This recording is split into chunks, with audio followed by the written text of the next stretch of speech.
Hey, dear listener, welcome to the East Forest podcast. This week, I have a very special interview with someone named Lorraine Weiss. And Lorraine's one of these rare birds that doesn't have a website. So you're lucky that I get to bring her to you in this digital form because I had to really coax her into it. She's kind of a private person and someone that I ran into. I was staying at a friend's house, our mutual friend in Santa Fe. Her name's Ivy, who I'd also like to have on this podcast. She's a whole nother beautiful can of worms that we'd love to get into. But we were at this beautiful guest house, and Lorraine lives there as kind of the caretaker. And I'd sort of heard about Lorraine over the years from Ivy, but obviously I didn't know anything about her. And we met, and we totally hit it off. We're both like into music as medicine, music as healing. She's a musician. She's a spiritual teacher. And we went, and they had this other building. There were three buildings, the guest house, the main house, and this other building. The other building was literally just for sound meditation and sound healing.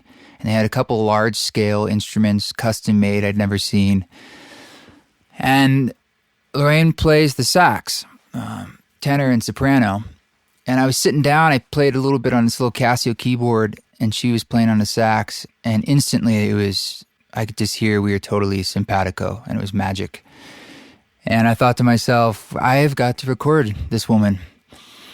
And I told her that, but I was like, I'll come back to Santa Fe to record you. But coincidentally or synchronistically, she went to a wedding in Zion, which in southern Utah terms is basically next door here, even though it's about 4 hours away.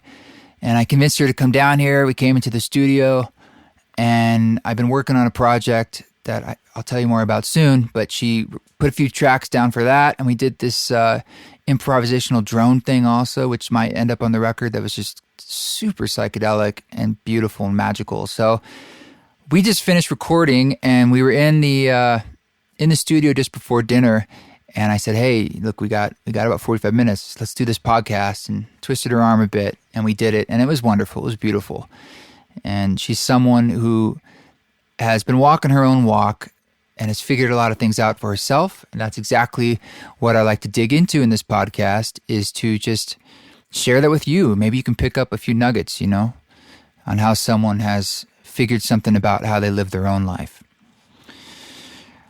I will be in New York City, July 18th, Rockwood Music Hall, and June 22nd through 24th in Ontario at the Groove Festival. I'll be in Portland, in Detroit in August, and the East Forest Retreat is September 27th through 30th. We have a few spots left for that. All that at eastforest.org. And you can say hi, send your questions to info@eastforest.org. And we might read some of those on the air if you have any questions or comments. And thank you so much for giving a review to this podcast. Just scroll down there on your phone, tap the 5 stars, write a little review. It makes a huge, huge difference. So we'll get right into this. This is Lorraine Weiss. Please enjoy the conversation.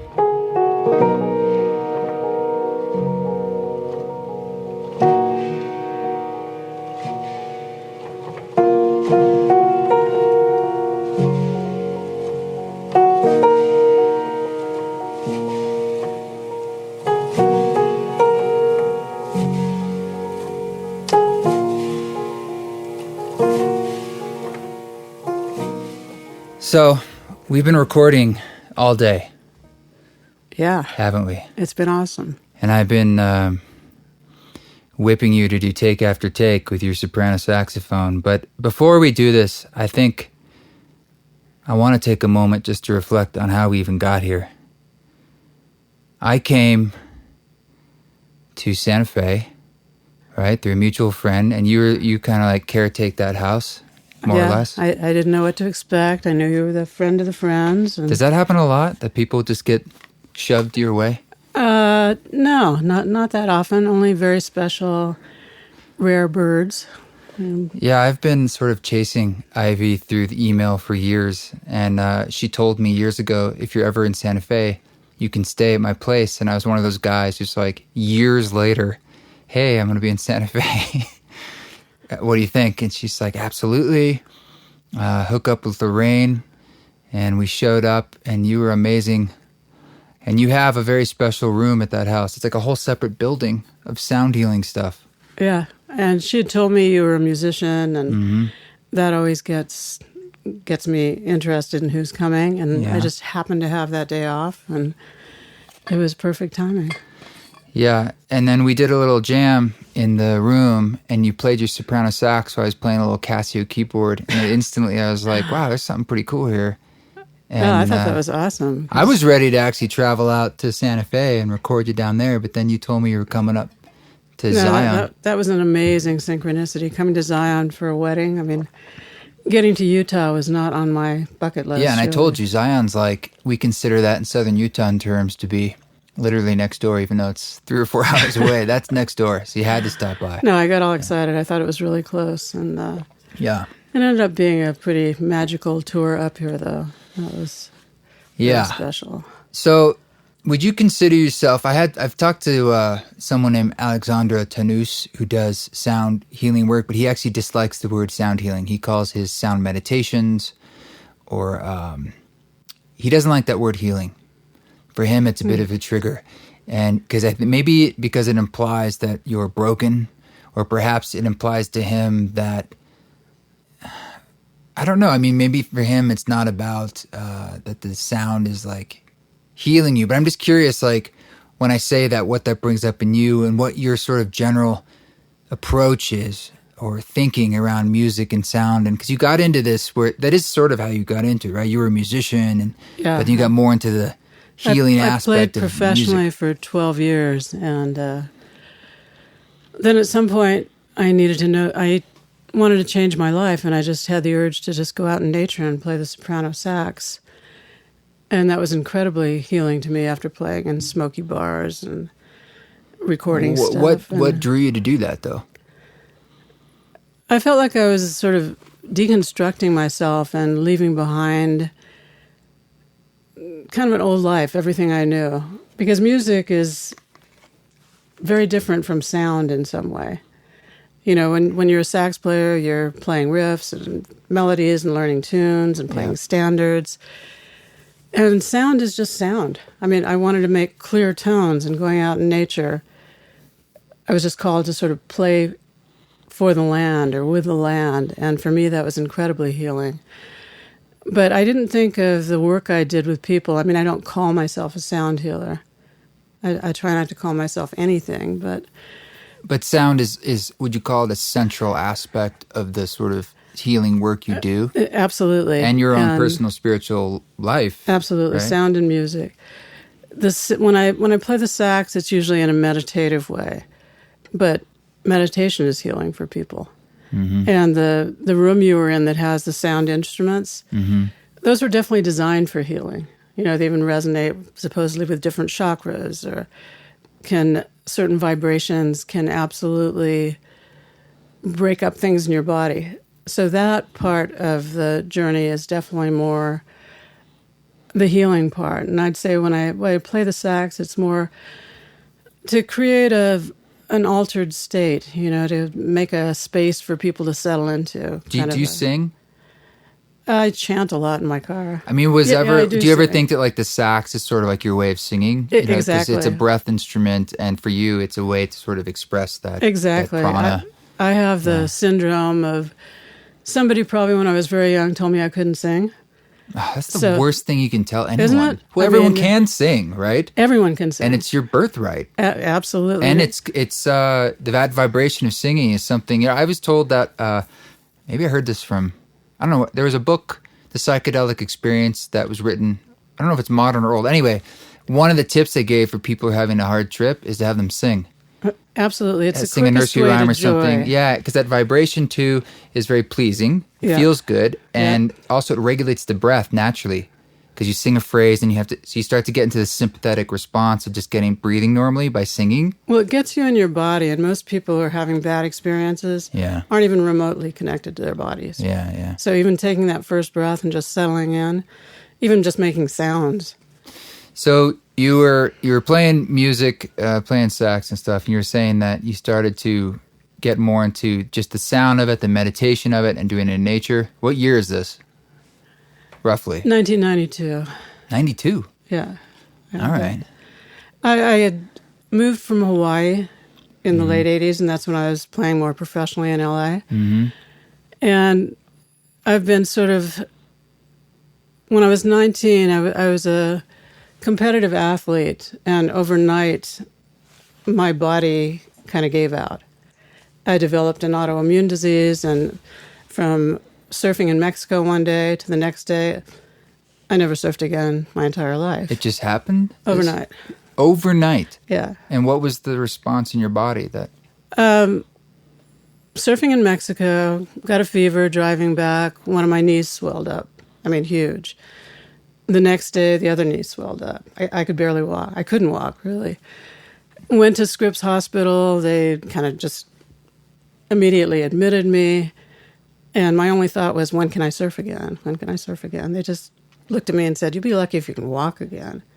Holy cow. So that kind of skyrocketed me into a whole deconstruction of who I thought I was as a musician.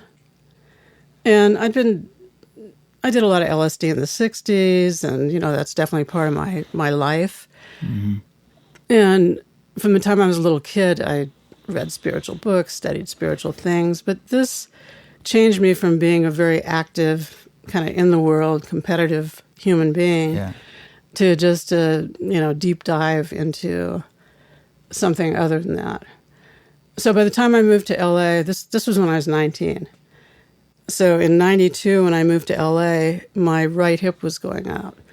And, when you play in bands, you're up on stage, you're rocking out, and I could barely stand. And then eventually I was on a crutch. And I knew When you were younger?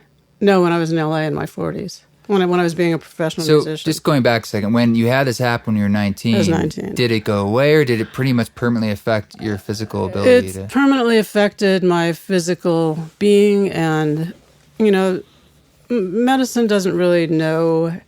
They kind of categorize things as anything to do with your joints is usually rheumatoid arthritis or degenerative joint disease. And this was at one point diagnosed as rheumatoid arthritis. You were 19. I was 19.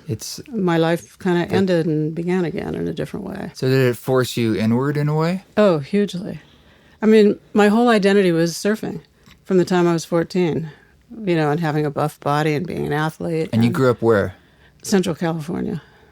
Okay. Surfing, Pismo Beach, and all over, because I entered contests. So that's a pretty heavy trip to have that happen so young, and it must be. I mean, were you angry? Were you frustrated, or how did you deal with that? I spent 20 years trying to fix myself after that. Literally 20 years. And did you approach it physically, in a sense? It was your first route to fixing yourself, quote unquote.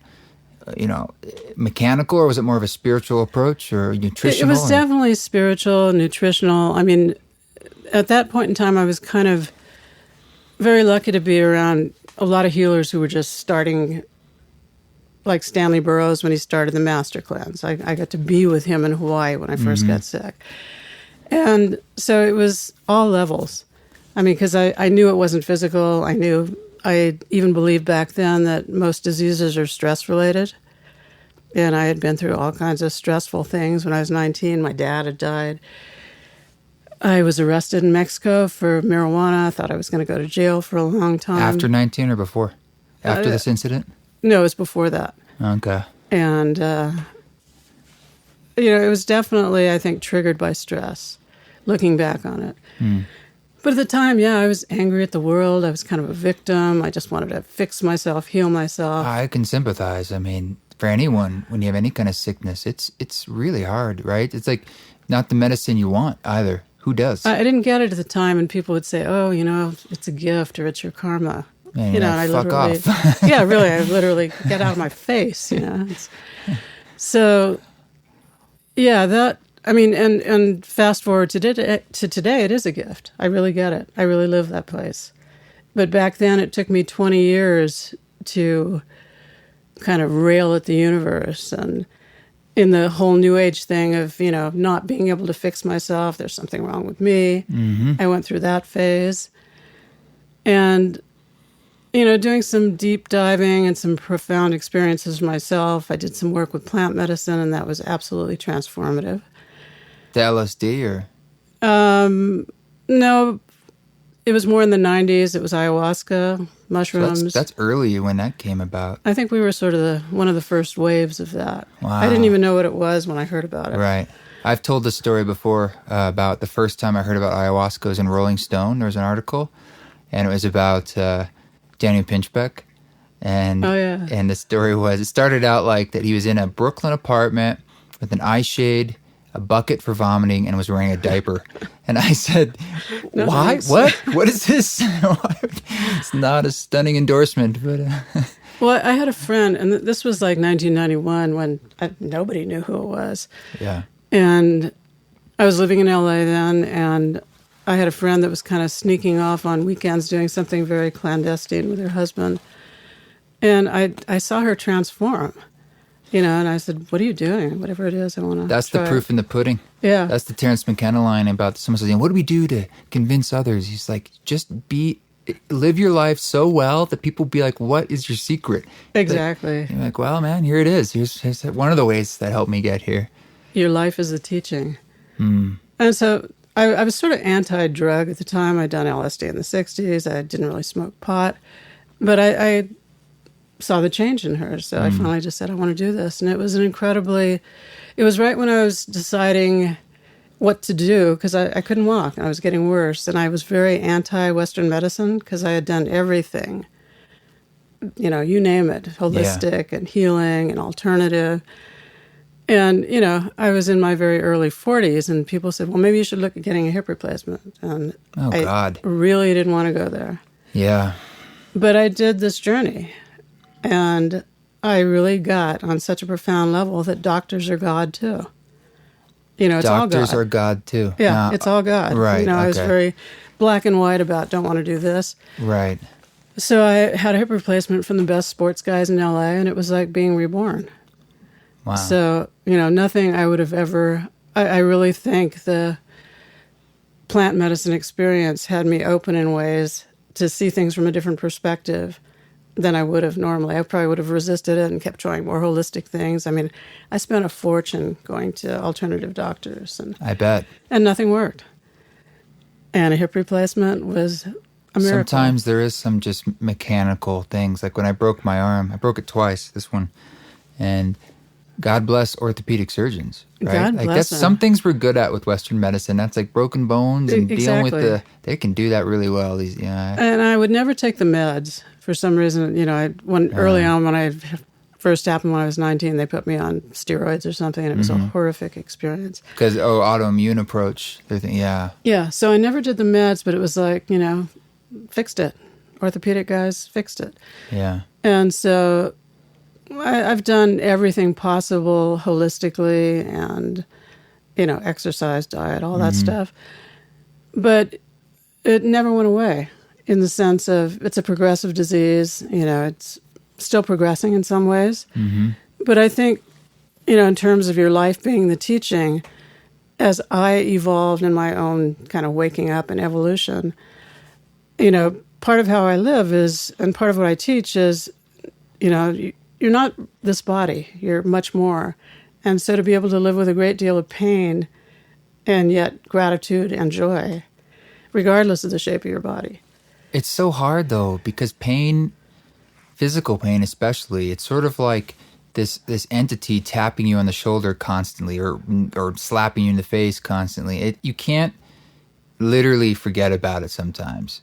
And for that, it's very difficult, I think, to work with it. I think for a lot of people, for myself included. Well, I think that's really what I teach because, I am kind of walking the talk here. Literally. If I have expertise, yeah. A bit of a limp and you're walking absolutely. the walk. And, I came here from the wedding I was telling you about, and I danced for hours. Oh, that's great. Hours with people like half my age. And, Great. And I overdid it. So, since I've been here, I'm in a lot of pain. I'm walking worse. But I was in such an expanded state playing with you today that's not an issue. And I really believe it's possible to inhabit these bodies in a way that no matter what your physical shape is, and obviously you do your best and do everything you can and try everything, that it's still possible to live connected to something that brings you incredible joy and gratitude constantly. Do you think part of that is a certain redirection of attention, or do you think it's just sort of holding both simultaneously and it's not wallowing in one or giving it too much weight to saying, yeah, it exists and I can do this at the same time, like play this music or I can dance or... Well, I think it's sort of like changing states in the sense of in one state where I'm contracted and I'm just my little identity, it's a drag. I would have liked to have been able to hike more and do that, while I'm here in Utah. But it's almost like it's totally possible to settle into yourself and be in a very expanded, different perspective state where it's irrelevant. Pain is kind of irrelevant.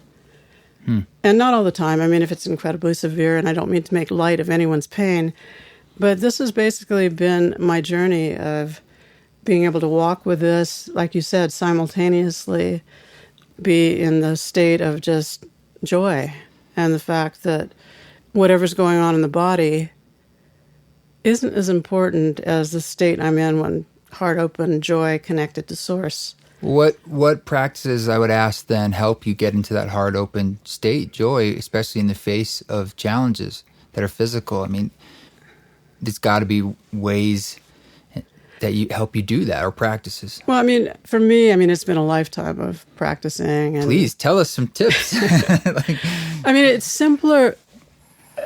At this point, it's so much like breathing for me that I have to kind of go back in time when it was really about, I think a lot of what I teach is about the feminine, the body, the earth, the world of matter, mother, being connected to that in a way. And I think we were talking earlier about my first teacher being an Aikido master.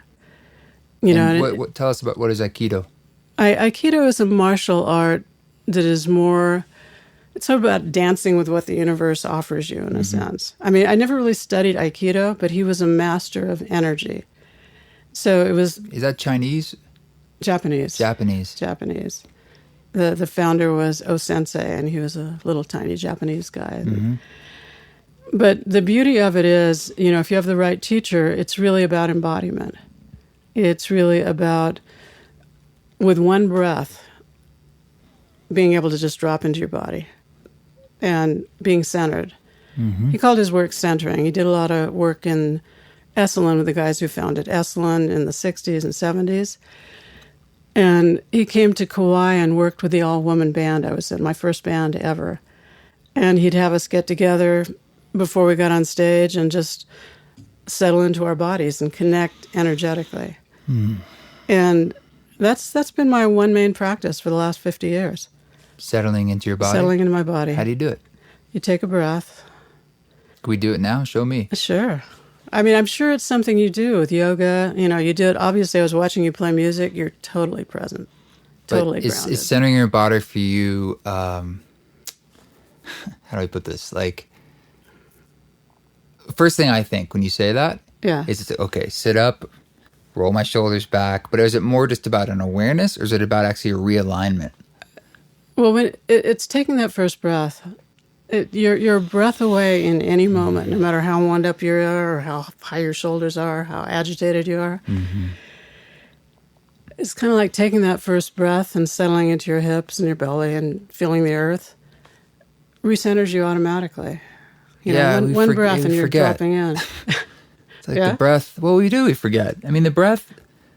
I think I have some kind of resistance sometimes, coming from this uber Western upbringing. I grew up in a family that was extremely rational, logical, materialistic realism, that kind of thing. Yeah. My father is a self-described atheist. Wow. My mother's a bit more agnostic, but that was the world. And so, and I came in the back door of the yoga world through my music, not knowing much about it. And you hear a lot about the breath, do this, breathe. I'm like, no, it's not that simple. You need to do this and this, and I have more of an intellectual approach. But you do forget that there is sort of something that can happen with your breath and breathing that is beyond your mind. It can really sympathetically calm down your body. Absolutely. And for me, having studied a lot of different stuff, it's almost like forgetting all of it and trusting and knowing that you're a breath away in any moment from this ultimate connection with yourself, with the earth, with Yes. everything that is. And you might have to do it 50 times a day. But it becomes, to me, it's like living in the body in a way that, if things are agitated at the airport, I'm going to have to keep, dropping in, recentering, because I get pretty wound up and going. But it's taking that first breath that sort of aborts whatever process you're in. And I guess it's mindfulness in a way and paying attention. Because all of a sudden you realize you're only in your head, or you're out of your body, or your shoulders are so up to your ears. And one breath and you're dropping into your hips. I mean, that's the Aikido thing. It's like you're connected to the earth. You're moving from your center. And, it's like where we play music from, where athletes move from, where dancers move from. But just in ordinary life, so much stuff happens that, to take that breath and drop in is a total gateway to everything. I don't believe in a lot of, elaborate processes or even a lot of elaborate breathing.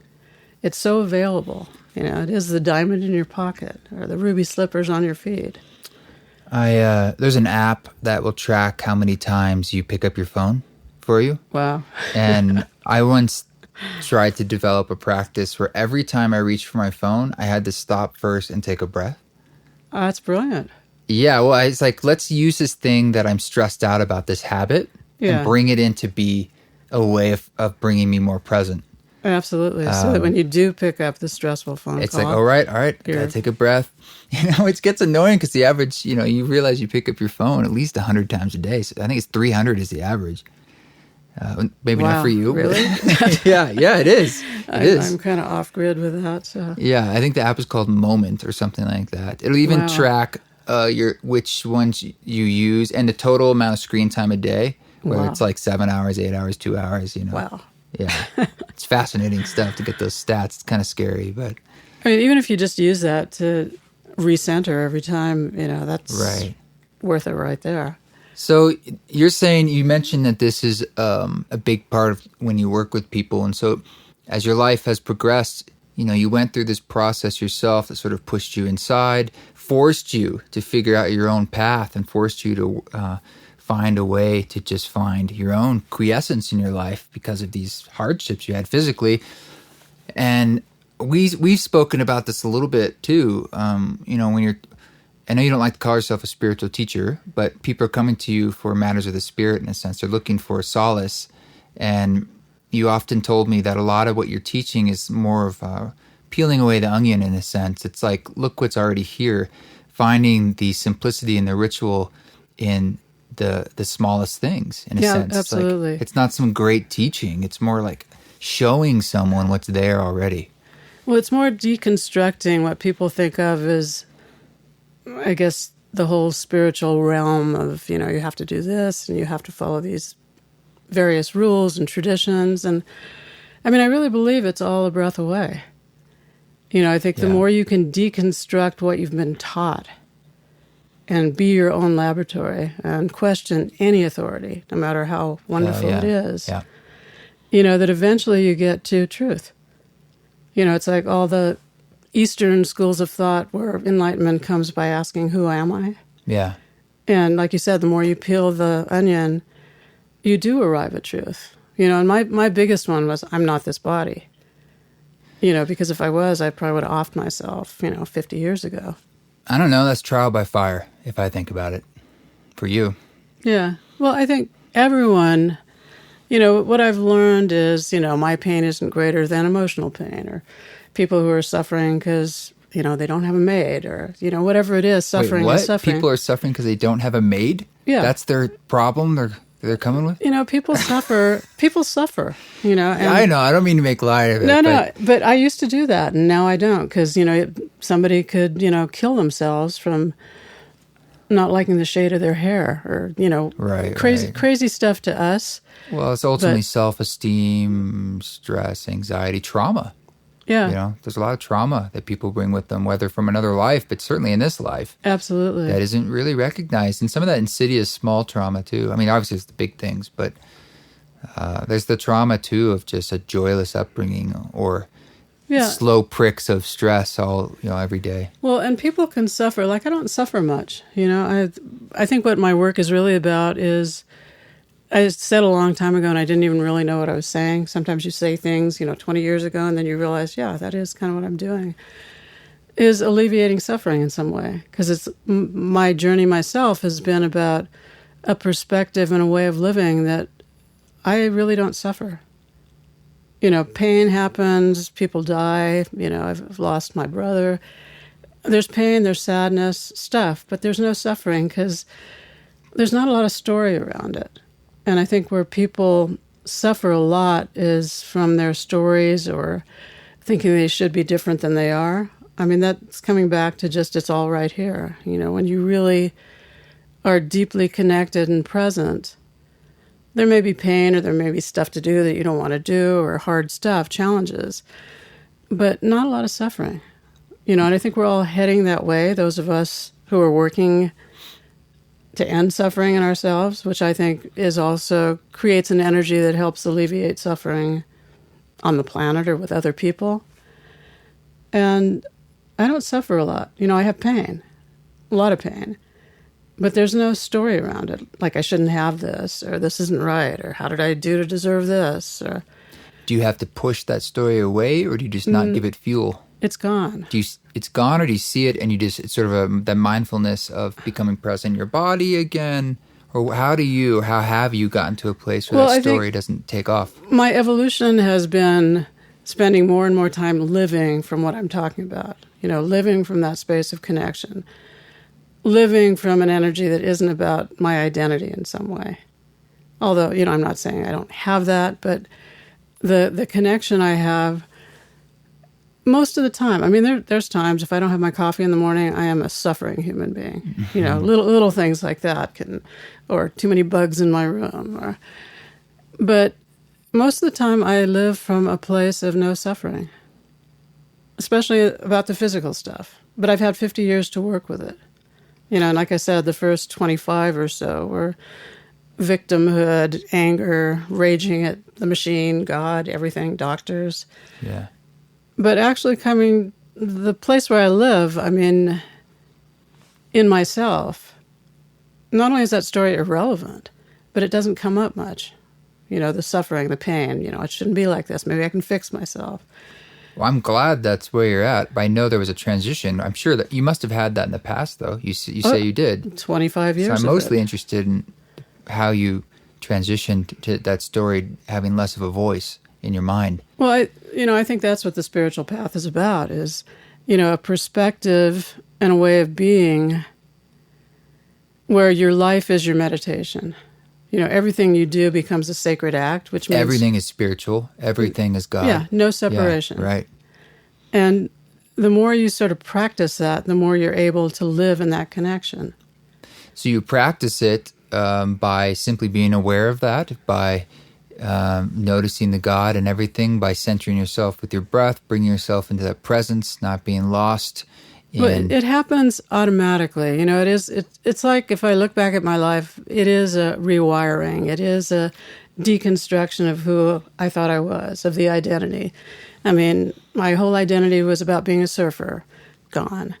Mm-hmm. Then my whole identity was about being a musician, and I let that go. Mm-hmm. And it's almost like when you let go of who you think you are and how you think you need to look.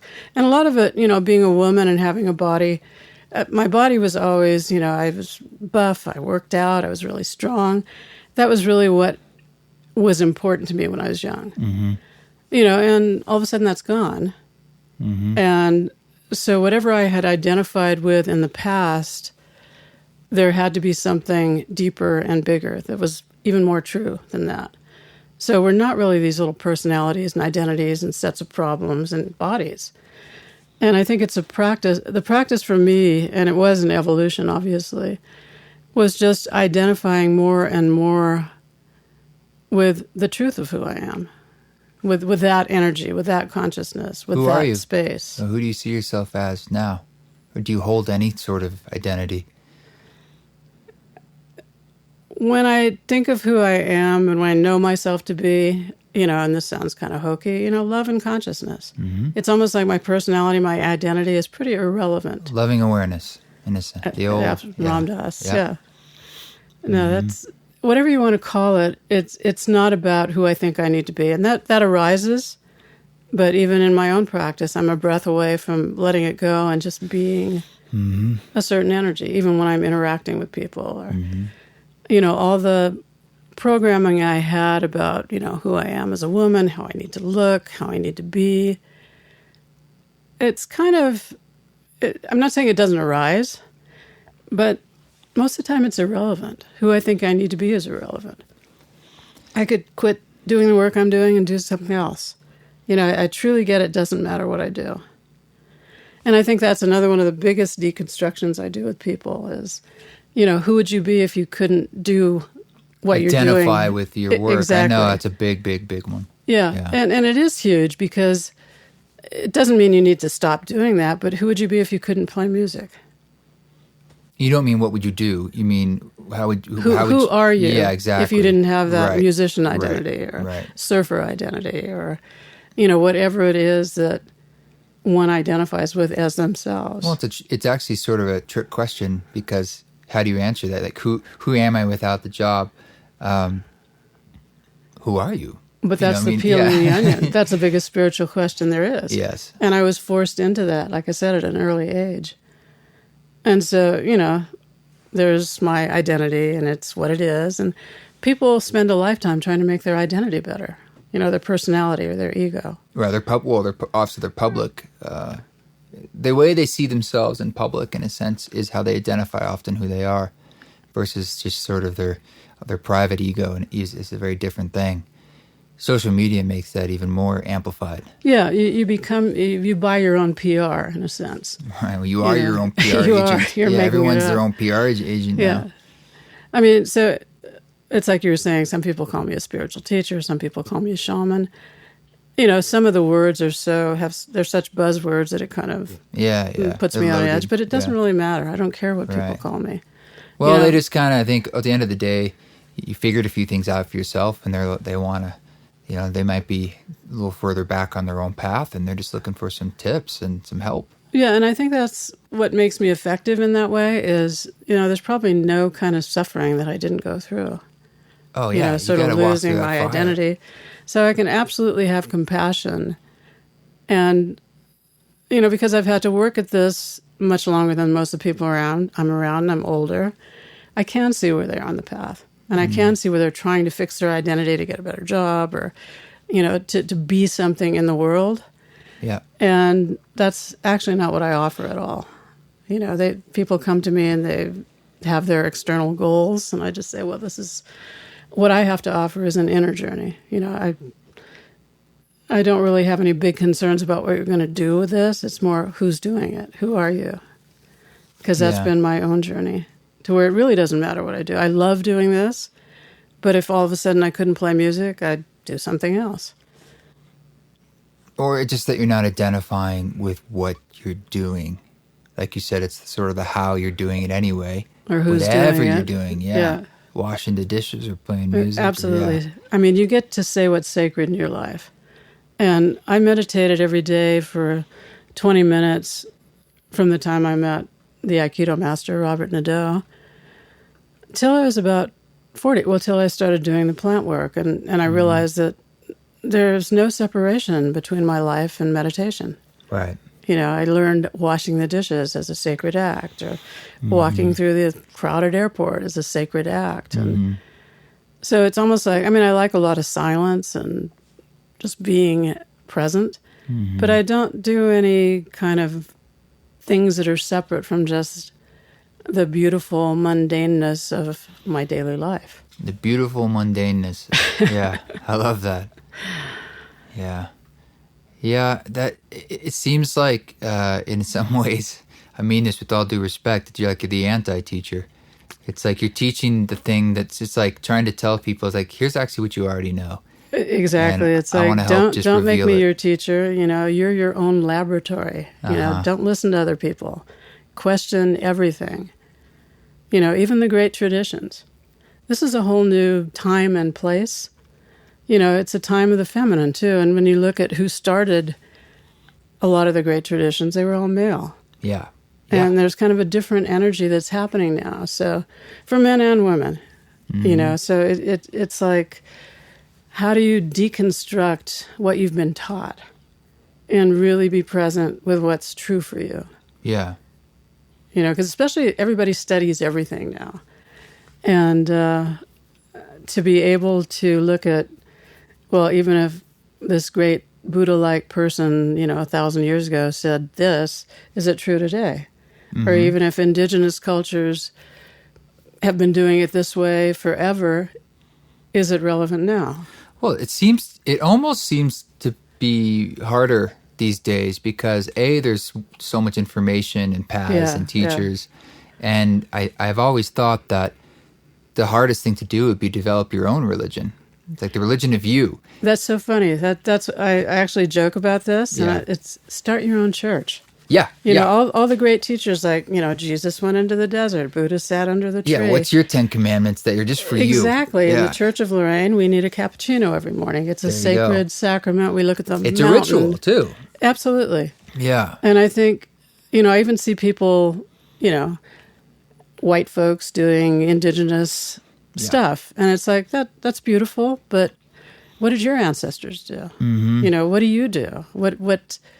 What are your sacred practices that you evolved from you being present with yourself and the earth and the times that we're in? That's so funny because it really is a thing I say, start your own church. Yeah, it's a lot more respectable to come up with your own ethics and morals than to just follow some list someone hands you. It's got to mean something to you anyway, and it's got to be based in your own life experience. And you spoke about ancestry. Like, we are often very bereft in our country of even knowing much about our ancestry. Where did we come from? Yeah, what did our people come out do? of people? And we go back 2 generations and we don't know anymore. It's like, what were their traditions? But even then, it's like it's here and now in the sense of what connects you to spirit, to source, to your body. How do you make your life sacred? It's funny because we're not indigenous in the same way those cultures are. Sure. We didn't live in biblical times. Yeah. Everything is completely different now, and it's an opportunity to be present in a way that you're channeling these beautiful rituals for yourself. So you're saying, just to kind of summarize some of the things I think you're saying, question everything. So in a sense, see, the irony is that people are looking for answers. They're looking for authenticity. They're looking for a path, but they want one that just frankly works. They want one that brings them into spirit. They want one that brings them into their own sense of spirit. We were talking over lunch or dinner last night about, the only game in town is returning to God. Absolutely. Like, we all, deep down, you might do it through Monday Night Football and beers, but you might be not know what you're doing, but everyone's trying to heal that pain of separation that they feel deep down and find their way back to source, which is surrounding us and inside us. But we're just like this crazy mind thinking we're not part of it anymore. And we're told that, right? We're told that nature is this other thing. Traditions tell you that. Yes. Even the ones sin, we love, it's like there's a hierarchy in it where it's so available. I mean, I get impatient sometimes because I see people really drop in and touch it and know it. Yep. And then the culture doesn't support that, so they get back in their heads and want to do another Well, and they workshop. think it's an arrival, too. And I think that teaching you mentioned about falling in and out of it over and over and over again, that is it, right? That's the whole practice. universe we live in and out. It's binary. You sleep, you wake, you breathe out, you breathe in. That's the operating system we're in for a reason. So it also is reasonable to think that you're going to fall in to grace and out of grace over and over and over again.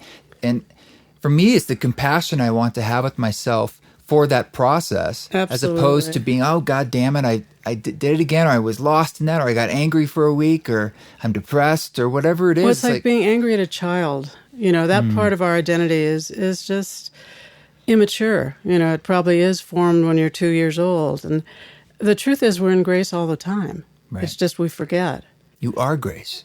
we are grace. Yeah, and then you can emanate that feeling at any breath. And I love that idea that it's only one breath away. That's a realization I had on my first ayahuasca experience, that I made some voice recordings that I used in a song called Grandmother's Sphere.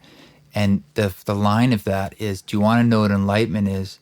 And then next thing you hear is me taking a breath. Because that's what I realized. And I had a felt experience of like, oh, that's it. It's something that's just right there. And literally the medicine was showing me in a really charged way, if I would just breathe and put my attention on that, it was like the universe exploded in my heart. Everything there it was. Absolutely. And every time I started to fall out of it into these desires, it would be like sort of that hell realm. And I had to do that for hours. And it was difficult, but it was also an incredibly profound lesson that enlightenment is no further than my next breath. Absolutely. And it's not this thing that's 20,000 lifetimes away. No, I mean, we are that. That's our nature. That's our birthright. It's just that loving awareness, in a sense, is the enlightenment. It's like that is who you are. And that is something that you feel in sort of micro moments.